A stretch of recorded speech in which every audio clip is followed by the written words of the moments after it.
K Babu UDFന്റെ സ്ഥാനാർത്ഥിയായിട്ട് നെന്മാറയിൽ മത്സരിക്കാൻ വേണ്ടി പോകുന്നു. അടുത്ത വിസ്മയം നെന്മാറയിൽ നടക്കാൻ പോവുകയാണ് എന്നുള്ള രീതിയിലുള്ള പ്രചരണമാണ് ഇന്നലെ രാവിലെ മുതൽ തുടങ്ങിയത്. ഷാഫി പറമ്പിൽ നടത്തിയൊരു ശ്രമമാണ് ഈ കെ ബാബുവിനെ അവിടെ വിമത സ്ഥാനാർത്ഥിയായിട്ട് നെന്മാറയിൽ മത്സരിപ്പിക്കാനായിട്ട് സാധിക്കുമോ എന്നുള്ളത്.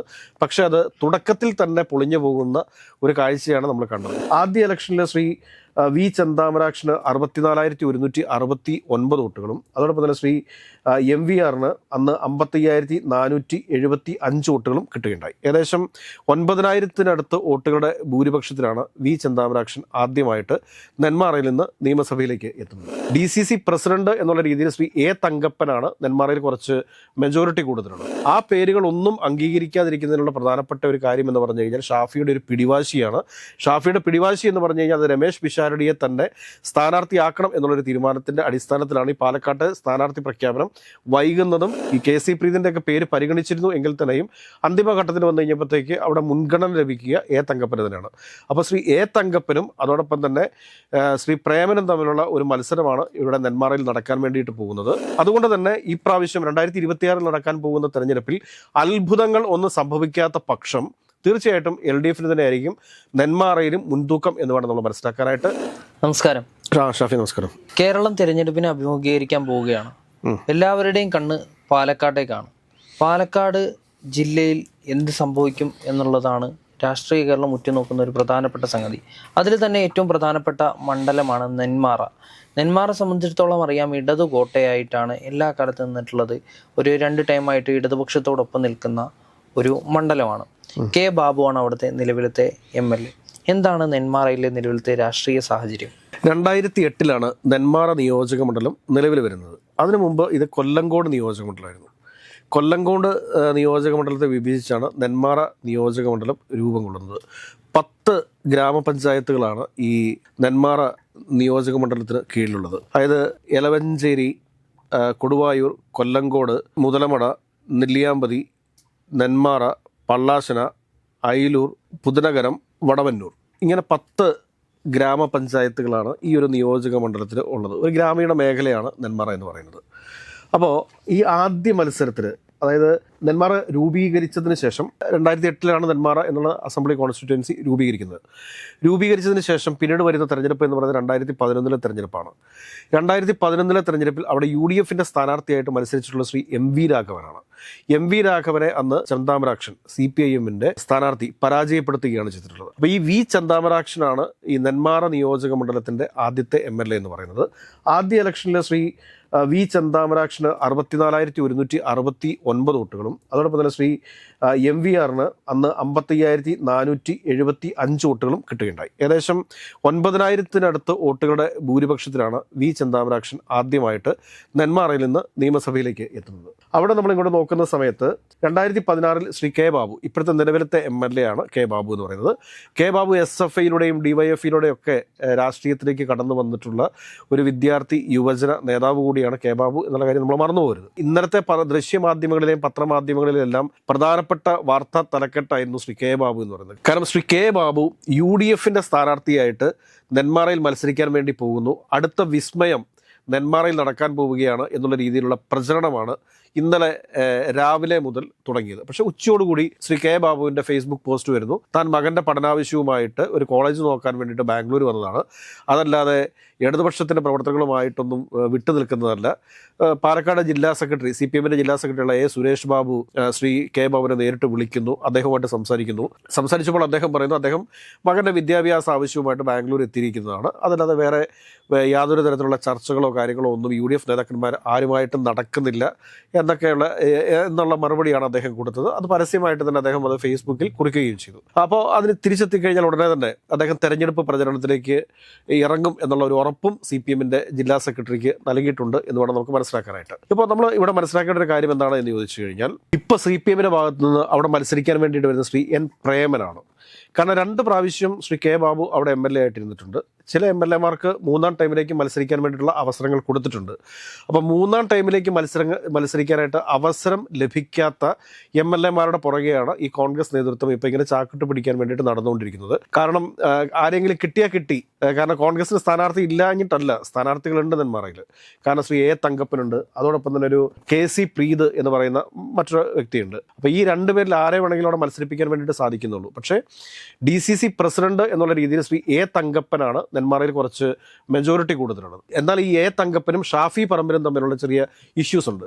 ഈ ഇഷ്യൂസിന്റെ അടിസ്ഥാനത്തിലാണ് ഷാഫി പറമ്പിൽ നടത്തിയൊരു ശ്രമമാണ് ഈ കെ ബാബുവിനെ അവിടെ വിമത സ്ഥാനാർത്ഥിയായിട്ട് നെന്മാറയിൽ മത്സരിപ്പിക്കാനായിട്ട് സാധിക്കുമോ എന്നുള്ളത്. പക്ഷേ അത് തുടക്കത്തിൽ തന്നെ പൊളിഞ്ഞു പോകുന്ന ഒരു കാഴ്ചയാണ് നമ്മൾ കണ്ടത്. ഇപ്പോൾ പാലക്കാട്ടെ കാര്യങ്ങൾ നമുക്കറിയാം. പാലക്കാട്ടൊക്കെ ഒരുപാട് സ്ഥാനാർത്ഥികളുടെ പേരുകൾ ഉയർന്നു വരുന്നുണ്ട്. ബാലചന്ദ്രൻ മാഷ് ഉൾപ്പെടെ A. തങ്കപ്പൻ ഉൾപ്പെടെ ഒരുപാട് ആളുകളുടെ പേരുകൾ ഉയർന്നു വരുന്നുണ്ട്. പക്ഷേ ആ പേരുകളൊന്നും അംഗീകരിക്കാതിരിക്കുന്നതിനുള്ള പ്രധാനപ്പെട്ട ഒരു കാര്യം എന്ന് പറഞ്ഞു കഴിഞ്ഞാൽ ഷാഫിയുടെ ഒരു പിടിവാശിയാണ്. ഷാഫിയുടെ പിടിവാശി എന്ന് പറഞ്ഞു കഴിഞ്ഞാൽ അത് രമേശ് പിഷാരടിയെ തന്നെ സ്ഥാനാർത്ഥിയാക്കണം എന്നുള്ളൊരു തീരുമാനത്തിന്റെ അടിസ്ഥാനത്തിലാണ് ഈ പാലക്കാട്ട് സ്ഥാനാർത്ഥി പ്രഖ്യാപനം വൈകുന്നതും സ്ഥാനാർത്ഥി പ്രഖ്യാപനം കോൺഗ്രസിന് മാറ്റിവെക്കേണ്ടതായിട്ട് വരുന്നത്. ഇത് കൂടാതെ തന്നെ നമ്മളിപ്പോൾ നെന്മാറയിലേക്ക് തിരിച്ചു വരുന്ന സമയത്ത് നമ്മൾ മനസ്സിലാക്കേണ്ട ഒരു കാര്യം എന്താണെന്ന് വെച്ചാൽ നെന്മാറയിൽ ഏകദേശം 25,000-ഓളം എഴുത്തച്ഛന്മാരുടെ വോട്ടുള്ള ഒരു പ്രദേശം കൂടിയാണ്. അപ്പോൾ ഈ എഴുത്തച്ഛന്മാർ ആരെ പിന്തുണയ്ക്കുന്നോ അവർക്കാണ് അവിടെ വിജയസാധ്യത എന്നുകൂടി നമ്മൾ മനസ്സിലാക്കേണ്ടതുണ്ട്. ഇപ്പോൾ എഴുത്തച്ഛന്മാർ LDF-നെ പിന്തുണച്ചു കഴിഞ്ഞാൽ അത് LDF-നായിരിക്കും വിജയം. എഴുത്തച്ഛന്മാർ UDF-നെ പിന്തുണയ്ക്കുന്ന ഒരു സാഹചര്യം ഉണ്ടായിക്കഴിഞ്ഞാൽ അവിടെ വിജയം UDF-നൊപ്പം നിൽക്കുന്ന ഒരു സാഹചര്യം ഉണ്ടാവും. ഇത് കൂടാതെ തന്നെ അവിടെ BJP-യുടെ സാന്നിധ്യം എന്താണ് എന്നുകൂടി നമ്മളൊന്ന് പരിശോധിക്കേണ്ടതുണ്ട്. നമ്മളിപ്പോൾ പരിശോധിക്കുന്ന സമയത്ത് 2016 BJP-യുടെ N. ശിവരാജനാണ് മത്സരിച്ചിരുന്നത്. N. ശിവരാജന് 23,096 വോട്ടുകൾ നേടാൻ വേണ്ടിയിട്ട് സാധിച്ചിട്ടുണ്ടായിരുന്നു. എന്നാൽ അവിടെ നിന്ന് 2021 വരുന്ന സമയത്ത് അവിടെ BDJS-ന്റെ സ്ഥാനാർത്ഥിയായിട്ടുള്ള അനുരാഗനാണ് മത്സരിച്ചിരുന്നത്. അനുരാഗന് നേടാൻ വേണ്ടി സാധിച്ചിട്ട് 16,666 വോട്ടുകൾ മാത്രമാണ്. അതായത് 2016 ലഭിച്ചതിനേക്കാൾ 7,000 വോട്ടുകൾ നെന്മാറയിൽ ആർക്ക് കുറഞ്ഞിട്ടുണ്ട്? ഈ NDA-യുടെ സ്ഥാനാർത്ഥിക്ക് കുറഞ്ഞിട്ടുണ്ട്. അപ്പോൾ ഇപ്രാവശ്യം ഏകദേശം ഒരു പിക്ചർ തെളിഞ്ഞിട്ടുണ്ട്. ശ്രീ K. പ്രേമനാണ് LDF-ന് വേണ്ടിയിട്ട് മത്സരിക്കുന്നത്. അതോടൊപ്പം തന്നെ ശ്രീ A. തങ്കപ്പനാണ് ഇന്ത്യൻ നാഷണൽ കോൺഗ്രസിന്, അതായത് UDF-ന് വേണ്ടിയിട്ട് മത്സരിക്കുന്നതിനുള്ളൊരു പ്രാഥമിക ധാരണയിലേക്ക് എത്തിയിട്ടുണ്ട്. ഈ KC പ്രീതിൻ്റെ ഒക്കെ പേര് പരിഗണിച്ചിരുന്നു എങ്കിൽ തന്നെയും അന്തിമഘട്ടത്തിൽ വന്നു കഴിഞ്ഞപ്പോഴത്തേക്ക് അവിടെ മുൻഗണന ലഭിക്കുക A. തങ്കപ്പന് തന്നെയാണ്. അപ്പോൾ ശ്രീ A. തങ്കപ്പനും അതോടൊപ്പം തന്നെ ശ്രീ പ്രേമനും തമ്മിലുള്ള ഒരു മത്സരമാണ് ഇവിടെ നെന്മാറയിൽ നടക്കാൻ വേണ്ടിയിട്ട് പോകുന്നത്. മറിച്ച് ഉള്ള പ്രചരണങ്ങൾ അതെല്ലാം അടിസ്ഥാനരഹിതമാണ്. അതിപ്പോൾ DCC പ്രസിഡന്റ് ആയിട്ടുള്ള ഈ തങ്കപ്പന് സീറ്റ് നിഷേധിക്കാൻ വേണ്ടിയിട്ടുള്ള ഒരു മാർഗത്തിൻ്റെ ഭാഗമായിട്ടാണ്, അല്ലെങ്കിൽ അദ്ദേഹത്തിൻ്റെ ആ സീറ്റിൻ്റെ പ്രഖ്യാപനം ഒന്ന് ഡിലേ ചെയ്യിപ്പിക്കാൻ വേണ്ടിയിട്ടാണ് ഇങ്ങനെയുള്ള ചില നാടകങ്ങൾ ഇന്നലെ മാധ്യമങ്ങളിൽ അരങ്ങേറിയത് എന്ന് വേണം നമ്മൾ മനസ്സിലാക്കാനായിട്ട്. ഏതെങ്കിലും ഒരു നെന്മാറയുടെ ഒരു രാഷ്ട്രീയ ചരിത്രം ഇതാണ്. ഗ്രാമീണ മേഖലയാണ്. അവിടെ പ്രധാനപ്പെട്ട രാഷ്ട്രീയ പാർട്ടികൾ എന്ന് പറയുന്നത് കോൺഗ്രസും അതോടൊപ്പം തന്നെ CPM-ഉം തന്നെയാണ്. CPI-ക്കും ചില സ്വാധീന മേഖലകളുണ്ട്. BJP-ക്കും ചെറിയ തോതിലുള്ള സ്വാധീന മേഖലയുള്ള പ്രദേശം തന്നെയാണ് നെന്മാറ എന്ന് പറയുന്നത്. മൊത്തത്തിലുള്ള നമ്മുടെ ഔട്ട്ലൈൻ എടുത്തു നോക്കുമ്പോഴത്തേക്ക് ഒരു ഇടതുപക്ഷ ചായ്വുള്ള മണ്ഡലമാണ്. നെന്മാറ രൂപീകരിച്ചതിന് ശേഷം ഇന്ന് വരെ 3 പ്രാവശ്യമാണ് തെരഞ്ഞെടുപ്പ് നടന്നിട്ടുള്ളത്. ഈ 3 പ്രാവശ്യവും മത്സരിച്ച് ജയിച്ചിട്ടുള്ളത് CPM-ന്റെ MLA-മാരാണ്. അത് അത്യാവശ്യം കുഴപ്പമില്ലാത്ത 8,000-ന് മേളിലുള്ള ഒരു മാർജിനിലാണ് എല്ലാ സ്ഥാനാർത്ഥികളും എല്ലാ പ്രാവശ്യവും വിജയിച്ചിട്ടുള്ളത്. അതുകൊണ്ട് തന്നെ ഈ പ്രാവശ്യം 2026 നടക്കാൻ പോകുന്ന തെരഞ്ഞെടുപ്പിൽ അത്ഭുതങ്ങൾ ഒന്നും സംഭവിക്കാത്ത പക്ഷം തീർച്ചയായിട്ടും LDF-ന് തന്നെ ആയിരിക്കും നെന്മാറയിലും മുൻതൂക്കം എന്ന് വേണം നമ്മൾ മനസ്സിലാക്കാനായിട്ട്. അതിനിടയിൽ ഇതുപോലുള്ള ചില നാടകങ്ങൾ ദൃശ്യമാധ്യമങ്ങളിലൂടെ കാണേണ്ടി വരും എന്നതിനപ്പുറത്തേക്ക് നെന്മാറയ്ക്ക് ഏതെങ്കിലും തരത്തിലുള്ള ഒരു ഇളക്കം തട്ടുമെന്ന് എനിക്ക് തോന്നുന്നില്ല. ഷാഫിക്ക് എന്താണ് ഇന്നലത്തെ K. ബാബുവിൻ്റെ ദൃശ്യമാധ്യമങ്ങളിൽ വന്ന വാർത്തകളെ കുറിച്ച് എന്താ പറയാനുള്ളത്? ഇവിടെ കഴിഞ്ഞ കുറച്ച് ദിവസങ്ങളായിട്ട് UDF കേന്ദ്രങ്ങളിൽ നിന്നും വന്നുകൊണ്ടിരിക്കുന്ന ചില വാർത്തകൾ, അതിലേറ്റവും പ്രധാനപ്പെട്ടത് എന്ന് പറയുന്നത് ഇപ്പം നാട്ടിക MLA ആയിട്ടുള്ള നിലവിലത്തെ നാട്ടിക MLA CC മുകുന്ദൻ, അദ്ദേഹം മറ്റേ ഒളിച്ചും പാത്തും അദ്ദേഹത്തെ കാണാൻ വേണ്ടി പോയിട്ടുള്ള ജോസ് വള്ളൂരിന്റെ മുൻ DCC പ്രസിഡന്റ് ജോസ് വള്ളൂരിന്റെ ദൃശ്യങ്ങളൊക്കെ നമ്മൾ കണ്ടായിരുന്നു. അപ്പം അതിന്റെ ആ ഒരു നാണക്കേടിൽ നിന്നൊക്കെ ഒന്നിങ്ങനെ മാറി നിൽക്കുന്ന സമയത്താണ് പെട്ടെന്ന് K. ബാബു ഇപ്പുറത്തേക്ക് വരും എന്നുള്ളൊരു വാർത്ത വരുന്നത്. ശരിക്കും അതിനൊരു അങ്ങനെ ഒരു നെറേറ്റീവ് സൃഷ്ടിക്കുന്നതുകൊണ്ട് ഉദ്ദേശിക്കുന്നത് വെച്ച് കഴിഞ്ഞാൽ UDF-നെ സംബന്ധിച്ചിടത്തോളം ഇപ്പോൾ ഞങ്ങളിലേക്ക് കൂടുതൽ ആളുകൾ വരുന്നു എന്നുള്ളൊരു ട്രെൻഡ് സൃഷ്ടിക്കുക എന്നുള്ളതാണ്. അത് BJP ആയിരുന്നു തുടക്ക സമയത്ത് പയറ്റിയിരുന്നെങ്കിൽ പിന്നീട് അതിനെ കോൺഗ്രസ് ഏറ്റെടുക്കുകയും പിന്നീട് ഇപ്പോൾ വീണ്ടും BJP അത് ഏറ്റെടുക്കുകയും ചെയ്യുന്ന ഒരു സാഹചര്യമുണ്ട്. അപ്പം അങ്ങനെ കെ ബാബുവിനെ കൊണ്ടുവരാനായിട്ടുള്ള ഒരു ശ്രമം നടത്തി. പക്ഷെ അത് തുടക്കത്തിൽ തന്നെ പാളിപ്പോയി. ഈ പറഞ്ഞതുപോലെ തന്നെ അദ്ദേഹം തന്നെ അത് തുറന്നു പറഞ്ഞു, എൻ്റെ മകൻ്റെ ആവശ്യത്തിന് വേണ്ടിയിട്ട് ഞാൻ പോയതാണെന്ന്. അതുകൂടാതെ ഇന്നലെ നമ്മൾ പ്രധാനപ്പെട്ട 2 കാര്യങ്ങൾ കൂടി നടന്നിട്ടുണ്ട്. 2 KPCC ജനറൽ സെക്രട്ടറിമാർ ഇന്നലെ രാജിവെച്ച് മാറിയിട്ടുണ്ട് കോൺഗ്രസിൽ നിന്ന്. BJP-യിലേക്കാണ് പോയിരിക്കുന്നത് രണ്ടുപേരും. അതിലൊരാള് മറ്റേ ഈ MJ ജോബിന്റെ കാര്യത്തിൽ തീരുമാനമായി, അമ്പലപ്പുഴയിൽ നിന്ന് പോയേക്കുന്ന ആൾക്കാർ. അപ്പൊ 2 KPCC ജനറൽ സെക്രട്ടറിമാർ ഇന്നലെ തന്നെ BJP ചേർന്നിട്ടുണ്ട്. ഇനി എത്ര പേർ ചേരാൻ സാധ്യതയുണ്ട്?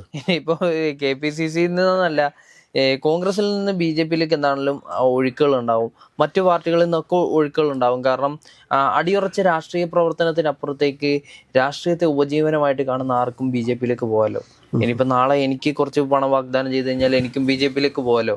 അതിനപ്പുറത്തേക്ക് അടിസ്ഥാനപരമായിട്ട് രാഷ്ട്രീയ തത്വങ്ങളിൽ ചിന്തിക്കുകയും അതിൽ അടിയുറച്ച് വിശ്വസിക്കുകയും ചെയ്യുന്ന ആളുകൾക്ക് ഏത് രാഷ്ട്രീയ പാർട്ടിയും ആവട്ടെ, സ്വന്തം രാഷ്ട്രീയ പാർട്ടി വഞ്ചിച്ചുകൊണ്ട് ഒരു രാഷ്ട്രീയ പ്രസ്ഥാനത്തിൻ്റെ കൂടെ പോകുക എന്നുള്ളത് ഒരിക്കലും ചിന്തിക്കാൻ കഴിയത്തില്ല, അടിയുറച്ച രാഷ്ട്രീയ പ്രവർത്തകരാണെങ്കിൽ. പിന്നെ നമ്മൾ ഈ കെ ബാബുവിൻ്റെ കാര്യത്തിലേക്ക് നമുക്കൊന്ന് വരാം. അദ്ദേഹത്തിൻ്റെ മണ്ഡലം നെന്മാറയെ സംബന്ധിച്ചിടത്തോളം വളരെ സുന്ദരമായിട്ടുള്ളൊരു മണ്ഡലമാണ്. എപ്പോഴും സിനിമകൾക്ക് ലൊക്കേഷനുകളായിട്ട് കാണുന്ന ഒരു സ്ഥലമാണ് കൊല്ലങ്കോടും നെന്മാറയും. വളരെ നിഷ്കളങ്കരായിട്ടുള്ള ഒരു മനുഷ്യന്മാരാണ് അവിടെ ഉള്ളത്. പക്ഷേ അവിടെ കെ ബാബുവിന് അവിടെയുള്ള ഓരോ വീടുകളുമായിട്ടും കൃത്യമായിട്ട് അയാൾക്ക് ബന്ധമുണ്ട്. ഇപ്പോൾ ഞാൻ ഓർക്കുന്നത്, ഞാൻ കോളേജിൽ പഠിക്കുന്ന സമയത്ത് അവിടെ നെന്മാറയിൽ ഒരു അപകടം ഉണ്ടായി. അപ്പോൾ ആ സമയത്ത് ഈ കെ ബാബു അവിടേക്ക് വരികയാണ്. അപ്പോൾ ഇങ്ങനെ ഞങ്ങൾ കോളേജിൽ നിന്ന് ഒരു ഫ്രണ്ടിൻ്റെ വീട്ടിലേക്ക് പോവാണ്. അപ്പോൾ അവിടെ വെച്ച് ഇങ്ങനെ ഒരു അപകടം ഉണ്ടാകുന്നു. അദ്ദേഹം ഉടനെ വണ്ടിയിൽ നിന്ന് ഇറങ്ങുന്നു. ഒരു MLA ഒരിക്കലും ശരിക്കും പറഞ്ഞാൽ ആ ഒരു ടൈമിൽ അത് ചെയ്യില്ല. അദ്ദേഹം അവിടെ ഇറങ്ങി ചെല്ലുന്നു, ഉടൻ തന്നെ പോലീസുകാരെ വിളിക്കുന്ന കാര്യങ്ങളൊക്കെ ചെയ്യുന്നു, കയറ്റി വിട്ടതിന് ശേഷം എനിക്ക് തോന്നുന്നു പിറ്റേന്ന് എന്തോ TV-യിൽ അതിനെക്കുറിച്ച് വാർത്തയും വന്നു. അദ്ദേഹം പിന്നീട് അതിനെക്കുറിച്ച് സംസാരിക്കുകയും ഒക്കെ ചെയ്തു. അതായത് ഒരു ജനപ്രതിനിധി എങ്ങനെ ആകണമെന്ന് കെ ബാബുവിൽ നിന്നും കണ്ടുപിടിക്കാൻ പാലക്കാട്ടുകാർക്ക് പറ്റും. ഇപ്പോൾ ഷോ ഓഫ് കാണിക്കുന്ന രാഹുൽ മാങ്കൂട്ടത്തിലിനെ പോലെയോ ഷാഫി പറമ്പിലിനെ പോലെയോ അല്ല കെ ബാബു എന്നുള്ളത്. അയാൾ ഒരു സാധാരണക്കാരനായിട്ടുള്ള ഒരു വ്യക്തിയാണ്. ആ നിലയിൽ അദ്ദേഹം സാധാരണ താഴെ തട്ടിൽ നിന്നും വളർന്നു വന്ന് രാഷ്ട്രീയം പറഞ്ഞു വന്ന ഒരാളാണ്. അതുകൊണ്ട് തന്നെ അദ്ദേഹത്തിൻ്റെതായിട്ടുള്ള പൊളിറ്റിക്സ് ഉണ്ട്. ഞാൻ വിചാരിക്കുന്നില്ല ഒരിക്കലും കെ ബാബു ഒരു വർഗവഞ്ചകനായിട്ട് ഒരു പാർട്ടിയെ തള്ളിപ്പറഞ്ഞിട്ട് പോകുമെന്നുള്ളത്. അദ്ദേഹം കൃത്യമായിട്ട് തന്നെ അവിടെ രാഷ്ട്രീയ പ്രവർത്തനം നടത്തും, പ്രചരണങ്ങൾക്കും അദ്ദേഹം ഇറങ്ങുമെന്നുള്ളത് തന്നെയാണ് എനിക്ക് തോന്നുന്നത്.